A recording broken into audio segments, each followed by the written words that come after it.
আপনি কষ্ট করে 5 বছরে এমবিবিএস ডিগ্রি করলেন, তারপর 1 বছর ইন্টার্নশিপ করলেন, 48তম বিসিএস দিয়ে স্বাস্থ্য ক্যাডারেও টিকলেন, আপনার পোস্টিং হলো একটা জেলা সদর হাসপাতালে। জুনিয়র ডক্টর হিসেবে আপনি জেলা সদর হাসপাতালে জয়েনও করলেন, যেই সদর হাসপাতালে কোনো আইসিইউ নেই, সিসিইউ নেই। 250 শয্যার এই জেলা হাসপাতালে ধারণ ক্ষমতার চেয়ে 3 থেকে 4 গুণ বেশি পেশেন্ট আসে। ঠিক রাত 1টার সময় আপনার কাছে একটা পেশেন্ট এলো যার বিপি 60/40, 2 দিনের পুরাতন চেস্ট পেইন, কার্ডিওজেনিক শক। আপনি সাথে সাথে তাকে ঢাকা নিয়ে যাবার জন্য রেফার করলেন, কিন্তু পেশেন্ট পার্টি তাকে ঢাকা নিয়ে গেল না। সমস্ত রিস্ক বোঝানোর পরও যখন পেশেন্ট পার্টি তাকে ঢাকা নিয়ে গেল না, রিস্ক বন্ড সাইন করিয়ে আপনি পেশেন্টকে স্টেবল করার চেষ্টা করলেন, কিন্তু স্বাভাবিক পেশেন্ট মারা গেল। দায় কার?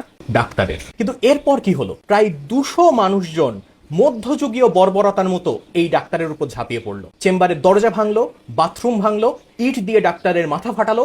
উদ্দেশ্য একটাই, ডাক্তারকে মেরে ফেলা। এতক্ষণ যে ঘটনাটা বললাম এটা কোনো কল্পনাপ্রসূত ঘটনা না, এটা ডাক্তার নাসিরের সাথে ঘটে যাওয়া ঘটনা। তরুণ এই ডাক্তার কয়েকদিন আগে বিসিএস এ জয়েন করেছেন, মাসখানেক আগে বিয়ে করেছেন, আর এখন তিনি আইসিইউতে মৃত্যুর সাথে পাঞ্জা লড়ছেন। আপনারা কি জানেন বাংলাদেশের ডাক্তাররা রোগীর মৃত্যুর সাথে সাথে আরো বেশি ভয় পায় রোগীর স্বজনের হাতে নিজের মৃত্যু নিয়ে? এই সমস্ত ঘটনা দেখবার পর যারা জুনিয়র ডক্টররা আছে বা আমরা যারা ফিউচার ডক্টর আছি, আমাদের মধ্যে শুধু একটা প্রশ্ন আসছে, আমরা কেন এই অকৃতজ্ঞ জাতিকে নিজের জীবনের ঝুঁকি নিয়ে চিকিৎসা দেব? আইসিইউ, সিসিইউ, ক্যাথল্যাব ছাড়া এরকম একজন পেশেন্টকে যেখানে বাঁচানো সম্ভব না, সেখানে পেশেন্টকে মেরে ফেলেছে।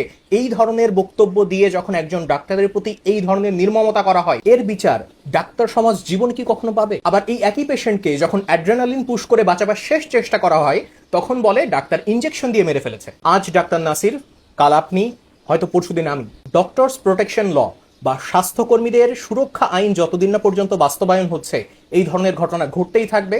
আর আবেগে ডাক্তারকে মেরে ফেলেছি, এই ধরনের প্রচুর বক্তব্য আমরা সোশ্যাল মিডিয়াতে পাবো।